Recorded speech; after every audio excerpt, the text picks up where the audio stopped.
Síðustu gíslarnir sem voru í haldi Hamas-samtakanna komu til Ísraels í dag. Bandaríkjaforseti segir daginn marka nýtt upphaf í Miðausturlöndum. Miklir fagnaðarfundir urðu með gíslum og ástvinum þeirra.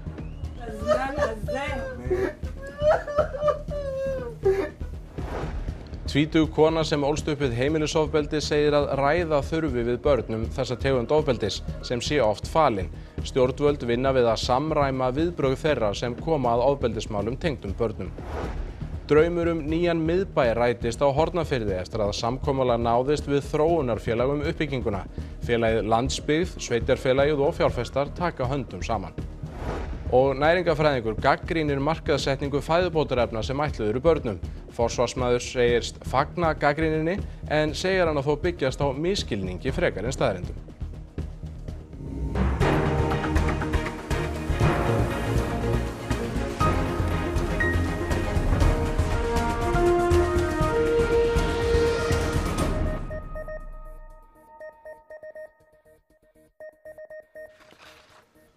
Gott kvöld.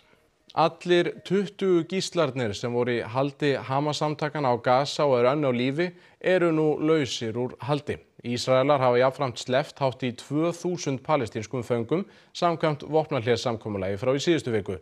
Frelsi þeirra hefur verið ákaft fagnað.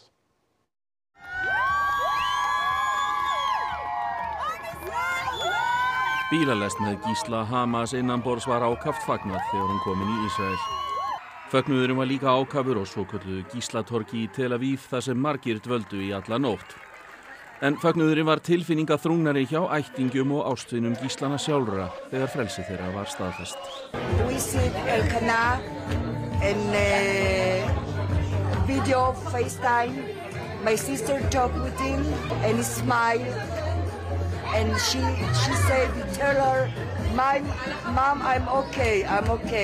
Og ekki voru tilfinningarnar minni þegar gíslarnir komu til síns heima.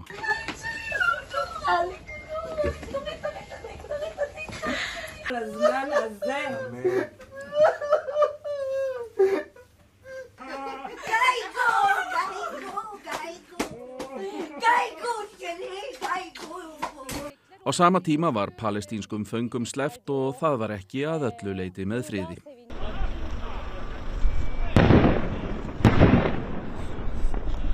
Ísraelskir hermenn beittu táragasi þar sem fólk hafði safnast saman við fangelsi á Vesturbakkanum. Fangarnir voru þó fluttir til síns heima og þeim vel fagnað þar. En þó að allir gíslar á lífi séu komnir frá Gaza ekki búið að skila líkum allra. Aðstandendur hinna látnu eru ósáttir og segja þetta skýrt brot á vopnahléssamkomulaginu af hálfu Hamas. Hallgrímur, þarna ríkti mikil gleði og hún ríkti greinilega líka þegar Donald Trump Bandaríkjaforseti kom til Ísraels í morgun. Jú, það var vissulega mikil gleði þar, þó að kannski tilfinningarnar hafi ekki verið þær sömu.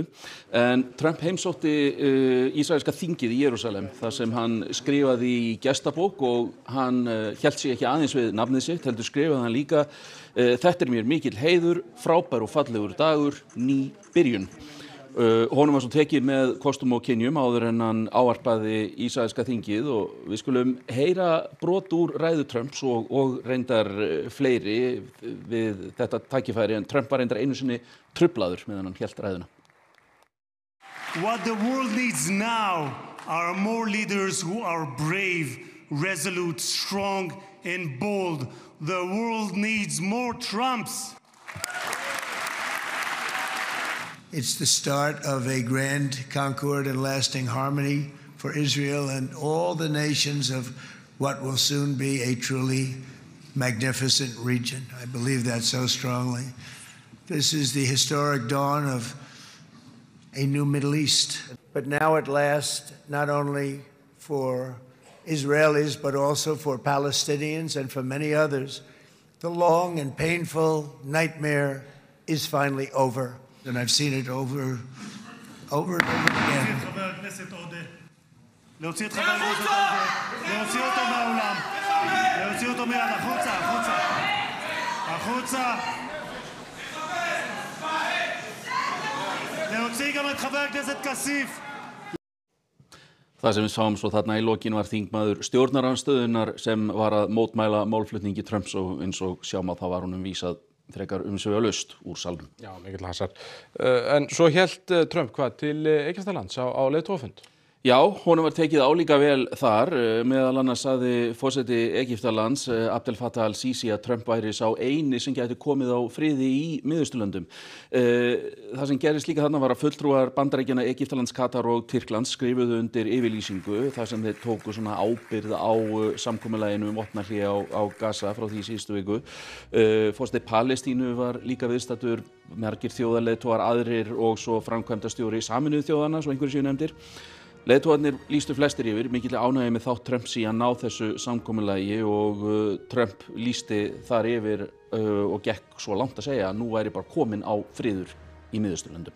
En nú þegar gíslarnir eru lausir og Palestínumenn líka komnir til síns heima og árásum hefur verið hætt, hvað tekur núna við? Ja, Trump upplýsti að það væri þegar hafnar viðræður svona næsta stig þessarar vopnahlés áætlunar eða vopnahlés samkomulagsins. Það felur meðal annars í sér afvopnun Hamas-samtakanna sem samtökin sjálf hafa ekki tekið í mál, ekki hingað til að minnsta kosti. Það hafa verið átök í Gaza milli Hamas og annarra palestínskra skæruliða hópa og þannig að ástandið býsna eldfimt þarna þrátt fyrir þetta samkomulag. Og það gæti orðið erfiðara að ná samkomulagi næsta stig þessarar vopnahlés áætlunar í það minnsta svona erfiðara heldur en það var að ná því samkomulagi sem var til þess að gíslarnir og palestínsku fangarnir voru látnir lausir. Hallgrímur, þakka kærlega fyrir þetta. Við ætlum að fara í annað. Því ung kona sem varð fyrir heimilisofbeldi af hálfu föður síns hélt að öll börn byggju við sömu aðstæður og hún. Hún segir mikilvægt að vekja börn og ungmenni til vitundar hvað heimilisofbeldi og að fólk sé vakandi fyrir einkennum þess. Emma Rún Baldvinsdóttir verður 21 árs í ár. Hún flúði með móður sinni og bróður í kvennaathvarfið á 12 ára afmælisdaginn sinn eftir langvarandi heimilisofbeldi af hálfu föður hennar, andlegt í garð þeirra systkina og líkamlegt gagnvart móður þeirra. Og ég vissi ekkert að það sem ég var að upplifa var eitthvað óvenjulegt. Þetta var alveg erfitt en ég hafði enga hugmynd af hverju mér leið svona illa. Emma sagði sögu sína á sérstökum vinnufundi hjá aðgerðahópi stjórnvalda í dag þar sem fjallað var hvernig hægt væri að sporna við ofbeldi gegn börnum og meðal barna. Hún tók dæmi þegar þau systkinin áttu góðan dag með pappa sínum. Bjóðu mig til dæmis bara út í búð eins og að kaupa í kvöldmatinn eða fara að gera eitthvað sem við vildum gera og síðan enduðu þau kvöld á því að hann myndi bara öskra á mig fyrir hversu leiðinlegt það var að vera með mér í allan dag og hversu leiðinleg og ömurleg ég væri sem dóttir og það voru bara mjög mörg svona dæmi. Hún segist hafa glímt við svefnvandamál en líka mikla reiði sem hún hafi þurft að vinna mikið í. 11-12 ára aldur fór hún að glíma við hugsanir sjálfskaða. Ég var svona dálítið dofin í líkamanum og ég átti stundum erfitt með að anda inn í íbúðinni. Ég man eftir því að það var einu sinni sem ég fór fram og ég náði mér í skæri og ég fór inn í herbergi og ég var bara tilbúin að skera á mér hendina. En ég mjög glöð ég hætti við það. Það var alltaf bara eitthvað í mér sem bara sagði að framtíðin mín var ekki björt. Emma lýsir að heimilisofbeldi sé oft falið og samhliða því feli börnin tilfinningar sínas. Þess vegna sé mikilvægt að ræða einkennin og sjálf hefði hún viljað fá fræðslu heimilisofbeldi í skólanum.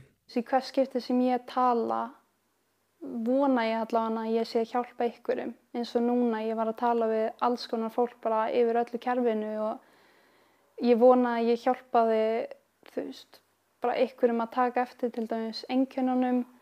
Ég vona að ég hjálpaði einhverjum að taka á móti barni sem hefur lent í heimilisofbeldi og ég talaði líka það að ég vona að það heyrt frá fleiri börnum sem hafa lent í þessu. Nú tilkynningum ofbeldi meðal barna og gegn börnum hefur fjölgað mikið, segir verkefnastjóri hjá ríkislögreglustjóra. Unnið við að samræma viðbrögð allra þeirra sem koma að ofbeldismálum tengdum börnum og voru þau æfð á sérstökum vinnufundi aðgerðahóps stjórnvalda í dag.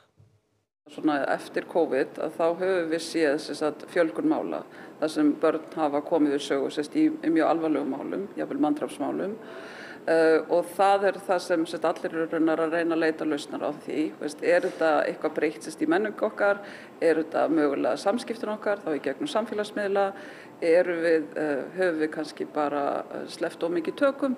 Oft tengist það samfélagsmiðlum og ofbeldi sem á sér stað þar inni. Það kannski algengast Snapchat.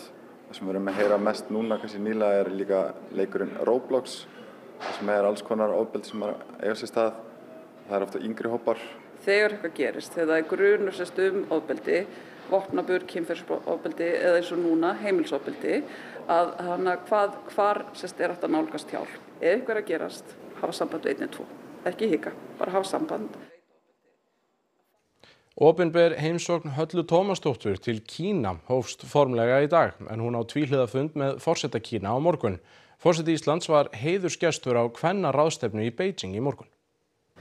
In a world marked by uncertainty, conflict and accelerating climate breakdown, gender balance is not a luxury, it is a necessity.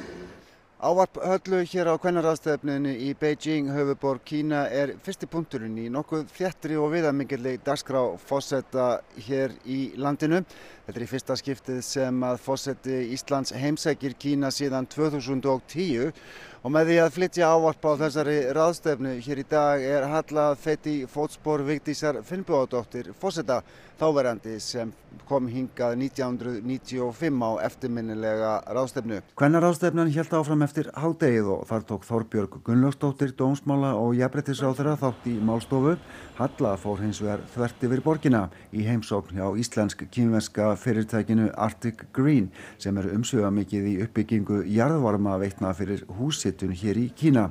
Stærsta fyrirtækið í heimi á þessu sviði, segja forsvarsmenn þess. Á morgun hittir Halla síðan Xi Jinping forseta Kína á einkafundi og fer því að loknu í skoðunarferð forboðnu borgina hér í Beijing. Á miðvikudaginn liggur síðan leið forsetans til Shanghai borgar. Það sem hún hitti meðal annars fulltrúa íslenskra fyrirtækja sem að starfi í Kína og ræður við nemendur í háskóla í Shanghai. Heimsókninni lýkur á föstudaginn.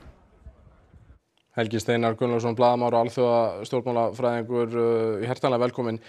Hver svona almennt skoðun Kínverja á Íslendingum og hvað heldur að Xi forseti vilji reyna að fá út úr þessum fundi? Já, skoðunin almennt séð mjög jákvæð. Ég myndi bara segja á þeim svona 20 árum sem ég hef verið að heimsækja landið og hef búið þar og lært og unnið sem túlkur. Ég get ekki talið upp eitt einasta tilvik þar sem ég hef heyrt einhvern Kínverja, hvort sem það stjórnmálamaður eða almennur íbúi eða bara leigubílstjóri í Peking, og þeir eru nú þekktir fyrir að hafa skoðanir á öllu. Ég get ekki munað til þess að þeir hafa eitthvað neikvætt að segja Ísland. Og vissulega erum við náttúrulega lítil og herlaus og það hjálpar, en þetta mun sjaldgæfara en við höldum, og það eru þjóðir sem hafa komist upp á kant við Kína og jafnvel þjóðir sem að sögulega séð hafa ekkert verið einhverjir óvinir. Minnist alltaf á dæmi með Norðmenn til dæmis 2010 þegar andófsmaðurinn Liu Xiaobo fékk friðarverðlaun Nóbels. Kínverjar tóku ekki vel í það og í kjölfarið þá átti norski laxinn í erfiðleikum með að flytja út vörur sínar. Þannig þetta við erum heppin að því leiturum til að það hafi ekki verið neinir árekstrar, en hvað Xi vill í þessu, ég held að þetta sé ekkert voða frábrugðið því sem að kínversk stjórnvöld hafa sóst í samskiptum við Ísland undanfarin ár. Þeir náttúrulega skrifu undir annars fríverslunarsamning 2013 við okkur og það var ekki bara því að þeim langaði svo í lýsi og skyr, heldur vildu þeir náttúrulega líka sýna fram á að þeir gætu stundað frjáls viðskipti við vestræna þjóð, og við erum náttúrulega í góðri stöðu og ég held að þeir vilja bara styrkja það en frekar. Hvers konar samskipti eigum við svona helst við Kína og hvers konar viðskiptahagsmuni höfum við í viðskiptum við Kína? Þeir eru þó nokkrir. Þeir náttúrulega hafa undanfarna áratugi hefur náttúrulega þetta verið snúist mikið sjávarútveg, skipasmíð, iðnað, útflutning, svona þetta hefðbundna, en svo hefur náttúrulega komið inn meira þessi grænorka. Kínverjar sækjast rosalega mikið í það núna, hvort sem við ræða sólarorku eða jarðvarma, og þar eru við náttúrulega mjög sterk. Það sem ég hef hins vegar verið að sjá bara undanförnum árum hefur verið þessi aðkoma sprotafyrirtækja og minni fyrirtækja. Það sést greinilega á til dæmis innflutningsráðstefnunni í Shanghai sem verður núna bara eftir 2 vikur, og þar hafa íslensk fyrirtæki eins og Eimverk og Omnom og Kavita verið með bása og það samhljómurinn meðal allra gesta, allra Kínverjana sem heimsækja þessa bása sá að allt sem Ísland í raun svona sama sem merki á hreint og tært. Og ég held að þetta eitthvað sem við ættum virkilega aðeins að einblína meira á, að fríverslunarsamningurinn á ekki bara að vera fyrir okkur til að flytja inn og kaupa ódýr dót á Temu, heldur eigum við líka nýta hann til að flytja út okkar vörur, því við erum með rosalegt forskot á þeim markaði. En nú Kína svona rísi á alþjóðasviðinu og samt eru við litla Ísland að fá svolítið svona miklar viðtökur þarna en það ýmislegt sem að Kína og Ísland eru ósammála til dæmis bara styðja Kínverjar Rússa í stríðinu við Úkraínu og svo hafa þær haft í hótunum við Taívan. Eitthvað sem Ísland getur gert til þess að svona hafa, jákvæð áhrif á Kína, svona allavega frá okkar bæjardyrum? Jú, sko við getum það vissulega. Þegar það kemur að alþjóðaviðskiptum milli ríkja sem eru kannski ekki alveg á sömu nótum þegar kemur að pólitískum stefnum, þá eru í rauninni tveir skólar. Það annarkvort hægt að segja, við gætum sem Íslendingar vissulega tekið þá afstöðu, bara nei, þið eru með offors og þjóstnaðskaparna í Suður Kínahafi, þeir eru að hóta nágrunum, mannréttindi hitt og þetta, við ætlum ekki að svara síman frá okkur fyrir en þið farið að haga ykkur. Og það hægt að taka þá nálgun, en það bara spurning hversu áhrifarík hún Bandaríkjamenn þeir reyndu þetta til dæmis við Kúbu í áratugi og eftir 50 ár þá fóru þeir kannski að spyrja sig, gæti mögulega verið að við myndum hafa meira vægi pólitískt séð ef að þessar þjóðir reiða á okkur fyrir þjónustu og viðskipti frekar en að vera útilokaðum frá alþjóðasamfélagi. Og ég meina Ísland kannski aðeins öðruvísi að því, en ég held að það sem ég hef alltaf sagt að sko Kína miklu meira en bara ríkisstjórnin. Og ef við erum að viðhalda góðum samskiptum og góðum efnahagslegum tengslum, þá myndi ég segja, ég myndi ekki efast það að við værum í góðri stöðu til að hafa jákvæð áhrif á samstarfið og stjórnarfarið þar í landi. Helgi Steinar Gunnarsson, höfum ekki meiri tíma, þakka þér kærlega fyrir þetta. En við ætlum að fara í annað og koma hingað heim, því breyta þarf stjórnarskráni ef hrófla á við ákvæðum líftíma þingmála, segir forseti Alþingis, og það hefur ekki reynst léttverk. Öll mál sem ekki ná afgreiðslu að vori á Alþingi þarf að leggja fram aftur og hefja þinglega meðferð á ný frá byrjun. Víðast hvar á öðrum Norðurlöndum fyrirkomulagið einfaldara. Ef við ætlum að breyta þessu, þá þurfum við að breyta stjórnarskrá lýðveldisins Íslands. Og eins og fólk veit, þá hefur það nú ekki gengið vel síðustu árin að breyta henni. Lagafrumvarp sem eru lögð fram á Alþingi fara í gegnum 3 umræður. Í fyrstu umræðu ræðutími takmarkaður, í annarri umræðu hann nánast ótakmarkaður og svo takmarkaður í 3.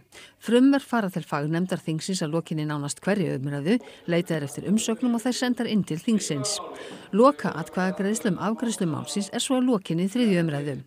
Þingsályktunartillögur eru ræddar við 2 umræður. Ræðutími takmarkaður við fyrri umræðu en nánast ótakmarkaður í síðari eins og við aðra umræðu lagafrumvarpa. Þær ganga líka til nefnda og leitaður umsagna. Gríðarlegu fjöldi tillagna lagður fram ár eftir ár. Þegar ég kom hérna fyrst inn þá fannst mér þetta mjög ankarlegt og mér fannst að þetta var eitthvað sem við þyrftum nauðsynlega að breyta. En ég hef lært að sjá að þessu fylgja líka margir kostir. Þingmálin fá þá tækifæri til að þroskast og þau taka oft breytingum. Tökum sem dæmi bókun 35. Frumvarp þessa efnis var lagt fram í mars 2023. Máli gekk til nefndar í apríl og dagaði þar uppi. Það var aftur lagt fram í febrúar á þessu ári, það gekk til nefndar og kom svo til annarar umræðu í byrjun júní. Eftir að hafa verið rætt í tæpar 50 klukkustundir lauk umræðunni án þess að málið væri afgreitt. Og utanríkisráðherra lagði málið fram á ný nú í september, fyrstu umræðu lokið og nú málið á ný komin til umfjöllunar í utanríkismálanefnd. En hvernig þetta í nágrannalöndunum? Í Danmörku þetta svipað og hér. Þar falla þingmál niður við lok hvers löggjafarþings. Í Noregi almenna reglan svo að þingmál geti lifað út kjörtímabilið. Í Svíþjóð verður að afgreiða þingmál á því kjörtímabili sem málið lagt fram á. Og í Finnlandi meðferðin þannig að þingmál getur haldið áfram á næsta löggjafarþingi nema kosningar hafi verið á milli. Forseti Alþingis segir meðferð mála á Alþingi skapa ákveðna tvítekningu og útilokar ekki breytingar. En áður en að það gerist, þá verðum við auðvitað öll líka skilja hvers vegna hvert frumvarp þarf 3 umræður og hvers vegna þetta hefur verið svona. Og það kann að virðast við fyrstu sýn að það ætti að breyta þessu, en það þarf hins vegar að skoða það alveg út í æsar. Heilt yfir þá sé ég marga kosti við þetta líka. Og ég eiginlega komin á þá skoðun að skilvirkni ekki eitthvað sem á að vera svona eitthvað lykilatriði þegar við erum að fjalla þingstörfin, þá miklu frekar að vera vandvirkni og svo megum við heldur ekki gleyma því að þingi líka málstofa. Úr pólitíkinni og í allt annað. Hópur næringafræðinga gagnrýnir markaðssetningu steinefnadrykks fyrir börn og segir rangfærslur í innihaldslýsingu. Forsvarsmaður telur gagnrýnina byggjast á misskilningi frekar en staðreyndum. Hátt í 20 næringafræðingar sendu frá sér skoðanagrein í gær þar sem fjallað var markaðssetningu fæðubótaefna fyrir börn. Þar er vísað til steinefnadrykks sem er nýr á markaði og ætlaður börnum. Nafn drykkjarins er hvergi getið en líklega vísað til Hydration Kits frá Happy Hydrate sem kom á markað í september. Næringafræðingur segir markaðssetninguna á gráu svæði. Og er að ræða fjölvítamín eins og þetta er markaðsett en þetta inniheldur til dæmis salt þó svo sé ekki mikið að þá er nú þegar mikil neysla á salti í mataræðinu og þá safnast saman þegar saman kemur þannig að lítið getur verið mikil viðbót. Drykkurinn er sagður fyrir börn 4 ára og eldri. Á heimasíðu fyrirtækisins kemur fram að hann auki vökvastuðning, sé tannvænn valkostur og hollari en hefðbundnir djús og gosdrykkir. Dögg setur spurningamerki við þessar staðhæfingar og segir margar rangfærslur í innihaldslýsingu. Til að mynda sé hitaeiningafjöldi og hlutfall vítamína ekki rétt, auk þess sem drykkurinn innihaldi sætuefni en sé markaðssettur án sætuefna. Þá sé áhyggjuefni hvernig drykkurinn er markaðssettur á samfélagsmiðlum, þá sér í lagi af hálfu áhrifavalda. Okkur finnst þetta mjög alvarlegt því að þannig er verið að nota börn í markaðssetningu og þetta er mikið nota markaðsett af áhrifavöldum sem er augljóslega ekki lagt beint línunar hvað má og hvað má ekki og það eru lög hvað varðar markaðssetningu á matvælum og öðru til barna sem að þarf að hafa í huga. Forsvarsmaður Happy Hydrate segist fagna allri gagnrýni. Hún byggist þá á misskilningi fremur en staðreyndum. Umfjöllun er búin að snúa svolítið út í þetta þetta er náttúrulega merkt sem fæðubótarefni. Þannig að það á að vera eitthvað svona, þetta á ekki að bjarga þér að gera neitt fyrir, þú þarft þetta ekki. En getur verið góð viðbót fyrir krakka sem eru kannski að æfa mikið og þetta er markaðssett af foreldrum. Þannig að þau taka valið fyrir krakkana, þar er krakki minn á þess að halda. Þetta er engin töfralausn, en já, þetta er hollari kosturinn, segir við. Þá standi ekki til að endurskoða vöruna. Markaðssetningin, við stöndum hana og innasafnið þau eru öll hárrétt hjá okkar megin. Og já, þetta er rauninni næringarfræðingar okkar til þetta væri besta lausnin. Nýr miðbær verður byggður á Höfn í Hornafirði á næstu árum í samvinnu við þróunarfélagið Landsbyggð. Það er sama félag og byggir miðbæ á Selfossi. Nýr miðbær á Hornafirði verður við höfnina og tengist henni enda hafa gömul hús sem áður þjónuðu höfninni verið gerð upp og fengið hlutverk í ferðaþjónustu. Pakkhúsið er til að mynda einn stærsti veitingastaður landsins miðað við gestafjölda. Sigurjón bæjarstjóri sýnir okkur hvar hjartað verður. Ein hugmyndin er sú að bæjartorgið okkar verði hérna á Heppunni og nýji miðpunkturinn í miðbænum okkar verði hérna. En síðan verður íbúðabyggð hérna aðeins fyrir norðan og það þarf síðan að leggja af stað í skipulag og þróunarvinnu á svæði sem er hérna í kringum innri enda hafnarinnar. Í fyrstu er gert ráð fyrir að við hafnarendan gæti komið hótelbygging sem myndi setja mikinn svip á umhverfið.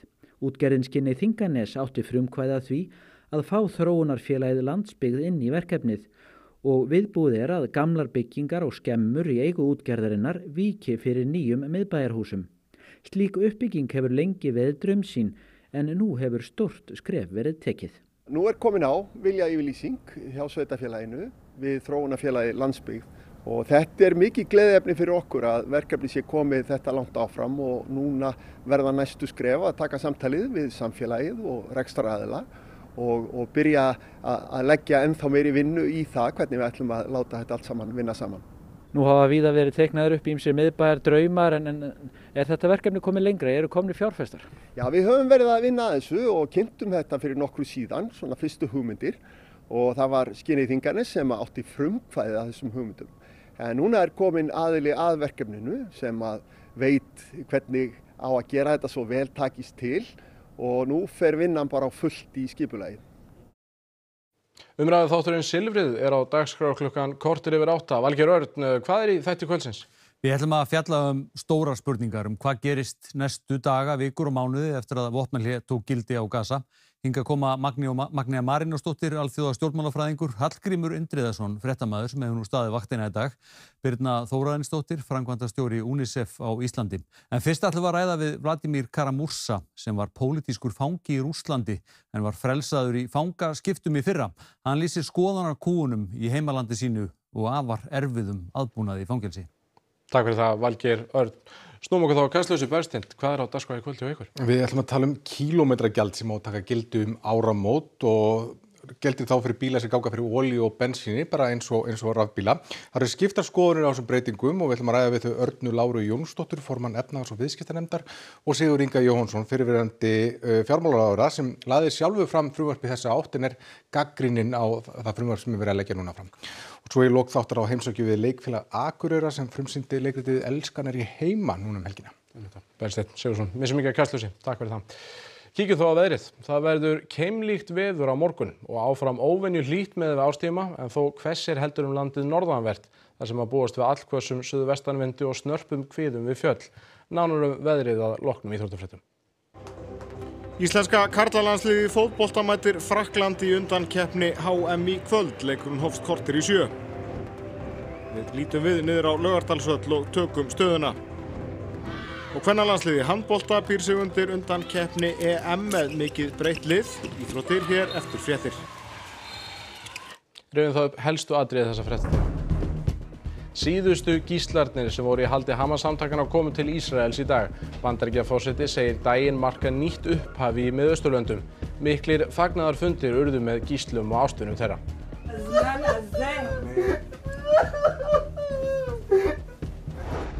Tvítug kona sem ólst upp við heimilisofbeldi segir að ræða þurfi við börn þessa tegund ofbeldis sem sé oft falin.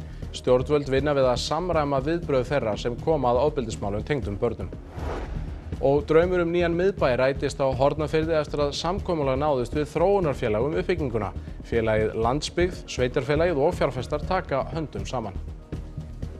Og þá er þetta upptalið hjá okkur í bili. Við minnum á að það er alltaf hægt að senda fréttastofu ábendingar á netfangið fréttir hjá ruv.is.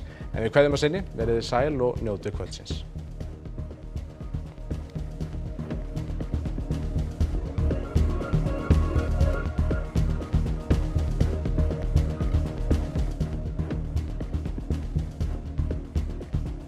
Á RÚV í kvöld.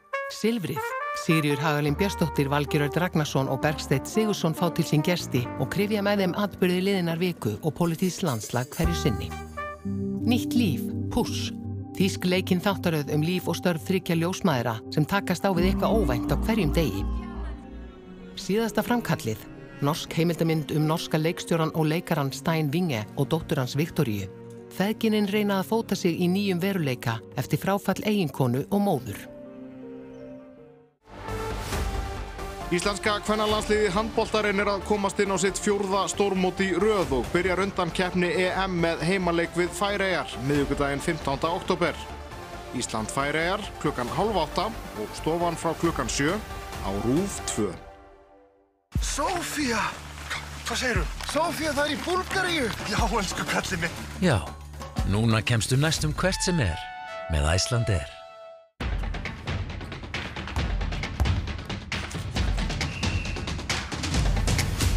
Ísey Skyr, alltaf rétta augnablikið.